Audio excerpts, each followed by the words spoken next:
আর কিছুক্ষণ পরে জলসা টাইম হয়ে গেছে, তাই জন্মদিন হবে, সবাই উদযাপন করবে, সেটি আমরা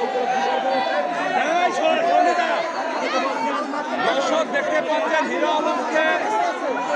শুভেচ্ছা জানাতে, হিরো আলমের জন্মদিনে শুভেচ্ছা জানাতে হাজারো মেয়ে ভক্ত যারা রয়েছেন তারা কিন্তু ফুল নিয়ে হাজির হয়েছেন কমলাপুর রেল স্টেশনে।